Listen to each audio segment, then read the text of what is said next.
You're listening to Win Win, an entrepreneurial community with your host, Ben Wolf.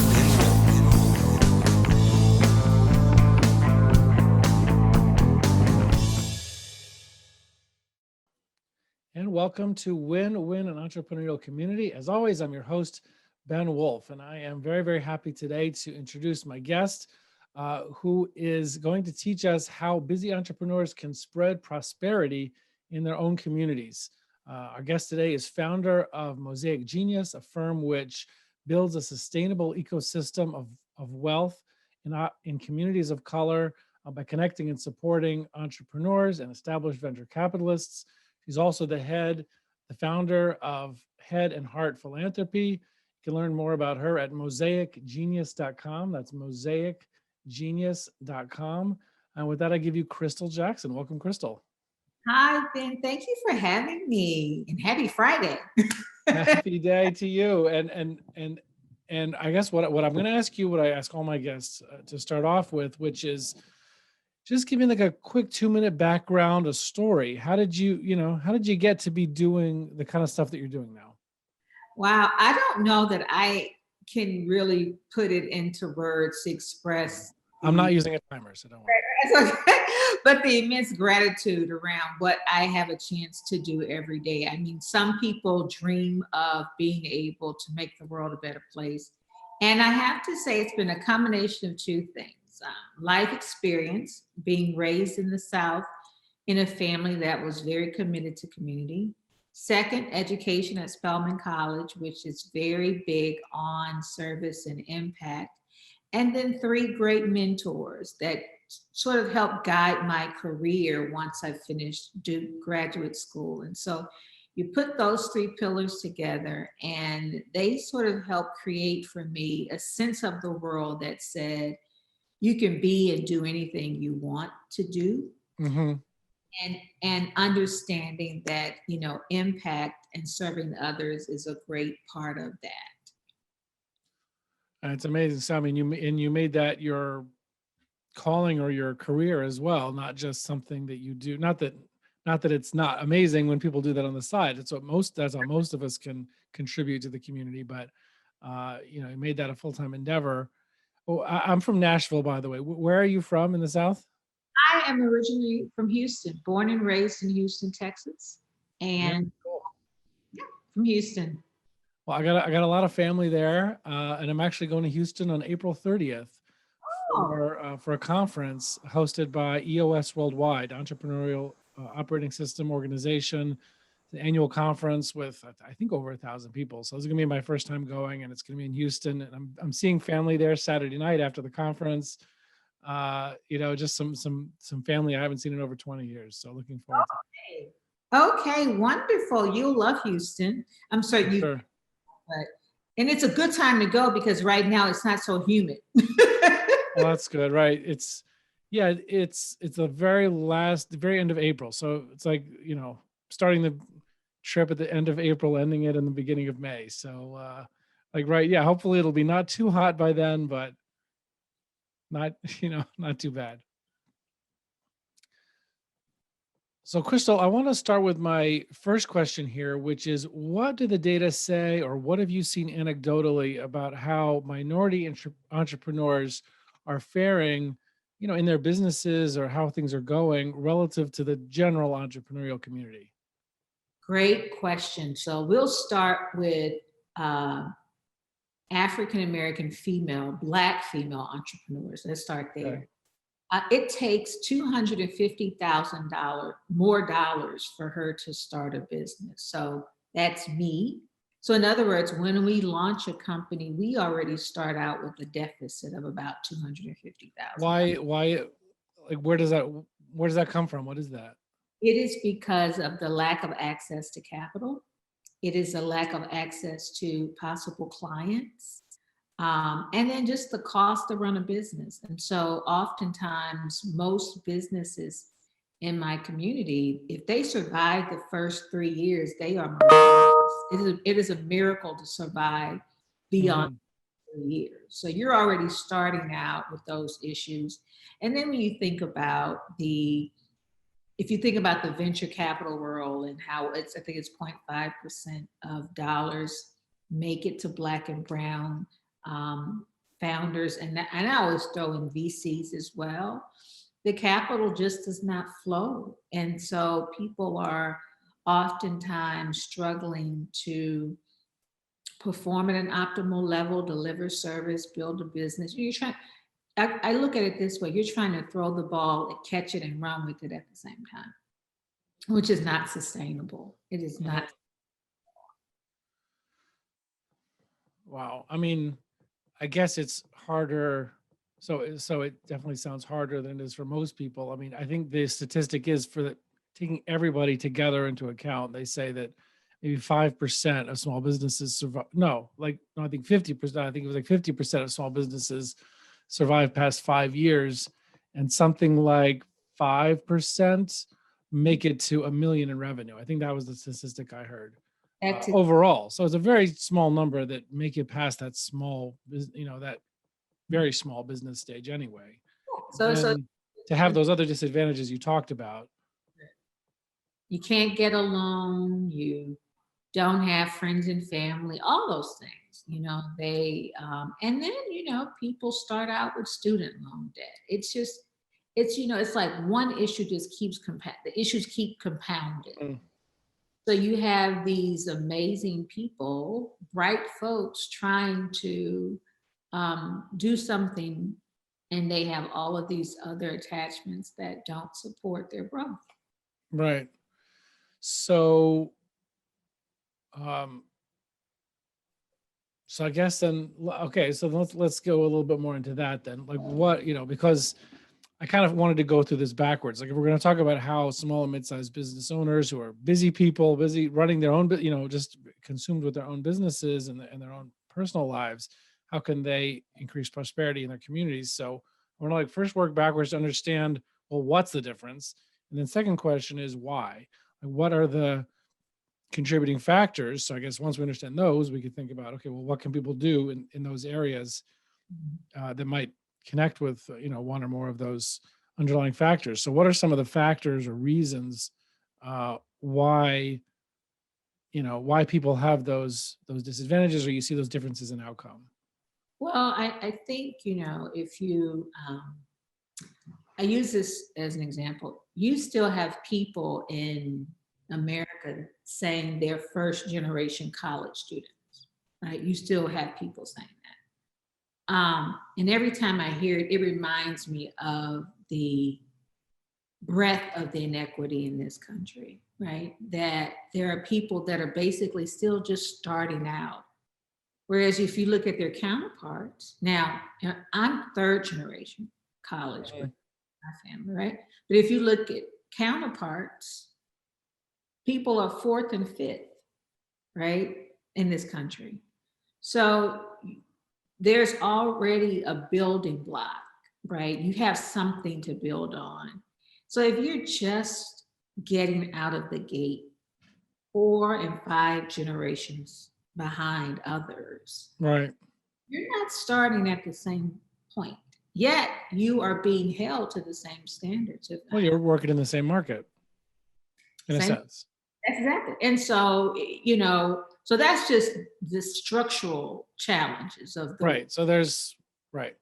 So because of, let's say if you're first, second, or third generation going to college, for example, not that every business, you need to go to college anyway, but and then other people are, so they may have more connections to people in their family that they could look to either for fundraising, like you're talking about, or for potential clientele. Mentorship, sponsorship, all those things. Mentorship. Right? What do you mean sponsorship? Well, the difference in mentorship and sponsorship, in my opinion, is when someone in the position of power actually sort of takes you under his or her some responsibility for your growth. So it's comparable to someone saying, "Oh, I'll introduce you to so-and-so," versus someone scheduling the meeting, walking you in. That's an introduction, right? Like, oh yeah, I'll send them a note. But it's very different when they schedule the meeting, set the meeting up, walk in. Right. So Okay, so well, now we understand at least a couple of the factors that are involved, and sometimes people compare those things like that to a race, where That's one runner is starting a little further back or somewhat further back than other people, and yet they have to hit the same finish line at the end. the Uh, same. And yeah, and study shows, especially if you think about the world of private equity and fund managers, that Black fund managers tend to perform very well when given the opportunity, right? Comparatively. So um, it's not that people can't perform well. It's the environment that you're asking people to perform in, right? That most folks aren't mindful of, or you don't think about it, right? So if you never had these challenges or these aren't the issues you've had to think about, then you don't think that they really exist. And then you take, for instance, those that do graduate and have a student loan debt. Let's use this as an example. They can't afford to start a business. There's so many brilliant entrepreneurs that are straddled with just trying to pay back student loan debt. So any idea of you being able to do something innovative and really creative com- at, compared to paying your bills and surviving. I think people take that other route. But I believe right. entrepreneurship is directly tied to our country being stronger and getting to solving some of the really critical issues that are we need to address, which brings up this whole other group of social entrepreneurs. But that's sort of like part two. But yeah, You're to talking answer, about people who like use YouTube and things like that to what do you mean social entrepreneurs? entrepreneurs are people that what I call are the entrepreneurs of the third sector. They take the impact role and say, I'm going to create a business that solves a problem. For instance, you have people that create businesses that address climate resiliency, the lack of access to clean water. Those are all businesses, right? So if you say, I'm going to create a tool or Mhm. a company that solves for a challenge in society, those are social entrepreneurs as well. You're talking about for-profit businesses, though, right? You can be a Yeah. you can be a for-profit social entrepreneur. That's exactly right. And I like that you said that because I think oftentimes people equate that with, oh, that has to be some little nonprofit. No, it could be a for-profit company, um, very much focused on resolving an issue or a challenge in community, and it could be a for-profit company. Right. Yeah, I think as an EOS implementer, helping small and mid-sized businesses implement an operating system for their business so they could really scale and not be kind of stymied by all the challenges of how do once you get your organization past 10, 20 people, sometimes it gets so complicated you just hit the ceiling, you don't know how to grow it bigger. That's it. But there's people who've done it before, and so I teach people how to do that. And uh, one of the things that I help business owners and leadership teams of those businesses clarify is what's their core focus, meaning what's their why and what's their what. Yeah. Like, what's the thing that motivates them, and what is their actual business, content wise. And one of the three main categories of whys of what really gets people up in the morning to do their business is some sort of cause.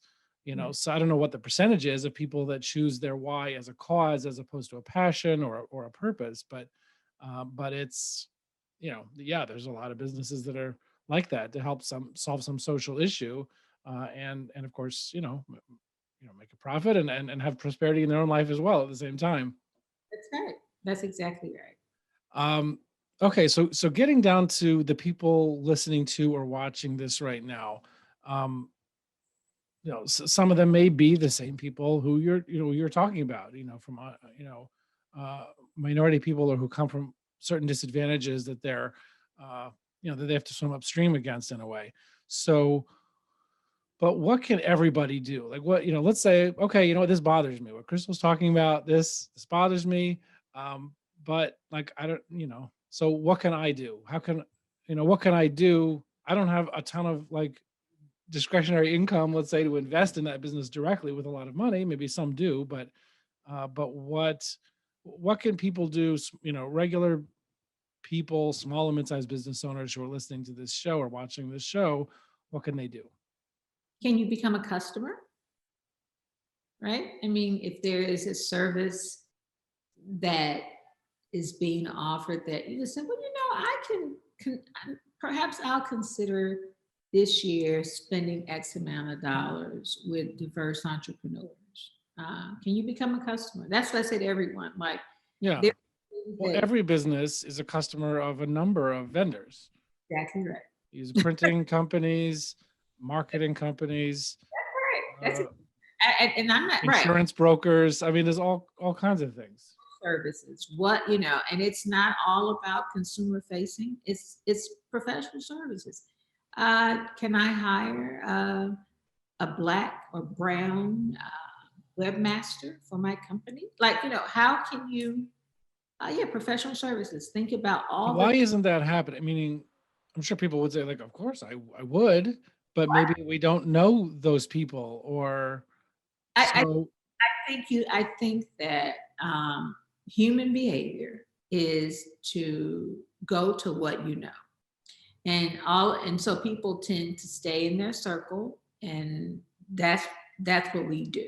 And what has happened though is people that have been able to create larger circles, back to what we talked about earlier, broader networks, they tend to be okay. But those that don't, they struggle. And so I think you have to be intentional and thoughtful and think about what resources exist. And I mean, it's going to take work, right? Anytime you start anytime you have to be intentional. You literally, as a business, That's the most important word, I think, that you just said twice, intentional. Yeah. Without that, like you said, you're just going to go, or I, as a business owner, I'm just going to go to whoever, I don't know, whatever, just whoever's closest by. Yeah, you got to pick up the phone and call someone and say, who are you? Who do you go to? Who do you know? Or a lot of people go to these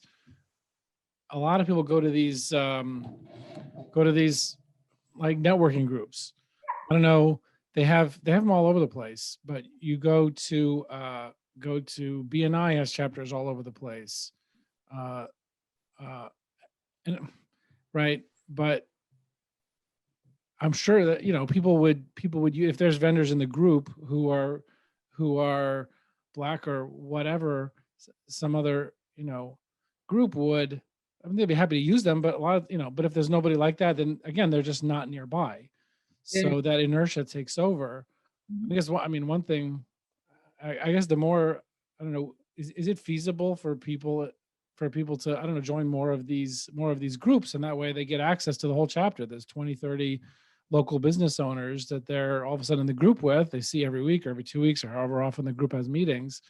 And then they become a referral source or referral target or whatever for the other people in the group. Exactly. I mean, and if you're in those groups and you look around and they look pretty like homogenous, you may want to say, I do notice that. I've been in a couple of these, and you start to say, well, what can we do as a group to make this different? And, there's just another one. Ripple effect, right? And, most real change occurs at the systems level. So if you have organizations thinking about how to make changes, then the impact will be much broader, much wider. It's just kind of, it's in any of these, though, it sounds like they require a lot of intentionality, because I think about these groups that I've been in, and they have the same problem of inertia, or just of going to who, because if I think, okay, we need a plumber in the group, or we need a whatever, we need an employee benefits person or whatever, then you think, or we need a marketing guy, we need a florist, whatever. You think, okay, who do I know who's a florist? You say, hey, do you want to join this group? But if everybody knows, again, more homogenous friend group, or then it's just going to stay more of the same. So you need that more, you need that intention. But that's a great idea. That's a great idea in terms of, if you are in one of those groups, that's another thing, right? Is to make an effort. The truth is, looking for members in certain industries. I know in one BNI group I used to be part of, they would actually go in the neighborhood where they were based and like walk down the street and like go into stores and say like, hey, I'll tell you about this group I'm in, whatever, try out a meeting. And then, you know, but then I'm sure you could adapt that in some way to find, find people to make, to make it more diverse and really expand the network in the group by not going to people who are so similar to each other or go in such similar circles. And that, and that's an opportunity for people to demonstrate leadership. The expectation that you get this right quickly, is not, that's not the expectation. The expectation is that you recognize that you hold some power or influence, big or small, and how can I leverage that, right? So if you are a part of one of those groups and you say every year this month we're going to do X, I think you have to be that intentional. Right. Sort of, Take some, yeah. it's like what I've used as a strategy for networking. When I go to events, and I'm sure when the world was open, right, and we were forever going to events, I was, constantly going to events. I would say, what three new relationships am I going to walk away from today? Mm-hmm. Away from this live today, right? And sometimes depending on what the event was, it was maybe 3 peers that I could connect with from over time for advice, maybe three business prospects, whatever the case may be. I was very intentional about meeting Mm-hmm. friends. Even if I was somewhere with a lot of my friends were there, I talked to them a little bit, but then I did my networking, meeting 3 new folks. Right. But it was intentional, a lot of intent. Right. And one thing I've done for something similar is that I have a scoreboard that I keep for myself and my own business every week. And I have a minimum number of outgoing referrals that I want to make. I'm giving business to somebody else just because they need it. Again, like I mentioned, just because some of my recent referrals were about employee benefits. I did a couple yesterday. So, just to do something similar with yourself is a potential idea. Also, aside from the networking group thing, and you mentioned this other idea of making new connections, and maybe I can people can make metrics for themselves to say, some sort of person from an underserved community or community of color or whatever it happens to be, make a new connection, get somebody in the network, something like that. Well, aside from those groups and maybe that metric, what other ideas are there for people? I'm a business owner, I'm busy, but I'm a customer of different businesses. So how can I find more people from maybe a little bit outside of my typical circle? How can I find how can I find those people? What would be a good idea? I think you do need some connectivity, right? So perhaps you start with your alum association of your college and say, is there a directory? Is there like a Black alumni group, for instance? Is there a way for me to figure out if we So then you have a particular nexus because of the alumni of the same school, for example. yeah, you can start there. I think that's a fairly safe space. When I say safe, meaning you have some connection, right? It's not like totally cold. Yeah, start there, right? That's a great place to start. And I am pretty certain that if you start there, someone in that community, if they are not the person to offer whatever service, they will know someone. They'll say, oh, it's sort of like why they say it's important to invest in Black venture capitalists. Because if you want to talk about creating equity, why? Because the Black venture capitalist is going to know where the Black founders are. The brown venture capitalist is going to know where the brown founders are, right? And so that's how it's pretty simple, right? It's, that's how you get to shifting these numbers and creating more inclusion. I think that's a fairly simple way to get started. Right. That's a good one. I think when we talked previously, separate from this podcast, I think you mentioned also that there are chambers of commerce that focus on communities like that. there's chambers of commerce. There's the Black Chamber of Commerce that you can, Is go that on. national and then they have chapters? Yeah, Okay. they have chapters. Go on, and you can find groups like that that can refer you to different business owners. Mhm. And curious if you've seen any examples of other people, of people doing this, going outside of themselves, any stories or examples, I guess from either side of the coin, but uh, that you I, could share. one of my favorite entrepreneurs is a man by the name of Mitch Kapor. Oh, Mitch, say it again. Kapor. Okay. Brilliant, talented wife, Frida Kapor. They were very intentional about investing in Black and Brown venture capitalists, Black and Brown entrepreneurs. Now, they are in the tech sector, which is a predominantly white sector, white and male. But they were intentional. They had means, so they were very intentional about investing in people outside of that circle. Right now, I'm certain it was probably a lot of work. And it was pretty hard, but they were intentional about it. And so I think those of us that have means and have the opportunity to do something, they can take a look at their model. It's the Cape, they created the Capeport Center for Social Impact. And it's very much a sustainable entity, to the point you made earlier about, things being profitable. Yeah, so I think there are ways to create access and opportunity for others, and they've done an excellent job at doing that. And what kinds of things did they do to broaden themselves? You said it was work. Like, what were they doing?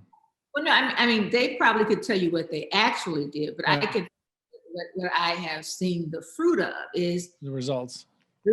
they have invested in so many Black and Brown entrepreneurs and venture capitalists that, if they probably, I would go on record and say, probably many cases, if they had not been early in making the investments, a lot of the founders and venture capitalists would not have had the success that they found. Mm-hmm. Just by them being connected, the association gave such a boost. And I think sometimes when you cannot discount the power of association in a positive way, right? So if you have something that you can offer and people respect your advice or your decisions, or you're credible in a certain area, sector, or industry, and you take a chance and make an investment, people are going to say, well, maybe I need to pay attention, right? Mm-hmm. So people didn't go create the same entity they have. They looked at how they could become engaged as an investor, or partner, or strategic partnerships, whatever the case may be. I think that's a great example of people having access and how you can leverage it for others. Mm-hmm. Well, so one last question before we run out of time, also, which is this topic that I have a great interest in, which is fractional leadership. How small and mid-sized businesses use experienced executives, but who they could never afford to hire full time at the stage that they're in business-wise, like a CFO, a CMO, CSO, chief operating officer, etc. And then being able to really accelerate themselves because of that knowledge and expertise, being part of their leadership team, even though they're that person may have several clients and they're not with them full time. So using that fractional leadership tool, I guess with some of these minority entrepreneurs, small and mid-sized business owners, how or when have you seen them using fractional leadership, and how did that go? The first time I started to see this was about 10 years ago. I saw a firm I used to wonder, how do they get so much done? Wow, they're so impressive. Okay. And I realized that's what they were doing. They were using, leveraging leaders within the context that they had the capacity for. What I mean by that, what they could actually probably pay them.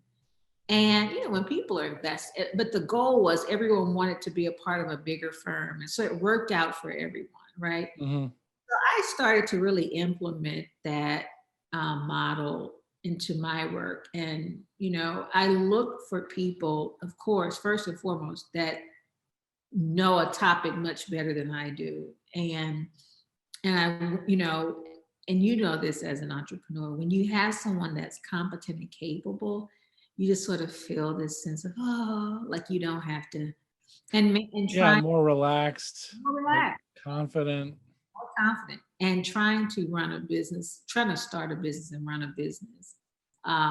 We talked about earlier, it's a lot, but finding those types of people, that's been my saving grace, right? And a lot of times I'm able to find someone that work in an advisory role that is, they've done that before. And like people discount how important advisors are for your company. They're mm-hmm. They can save you a lot of time and a lot of headache because they've been there before. They can almost predict you don't want to go that route. You want to go that route. But I could never afford these people full time, right? Right.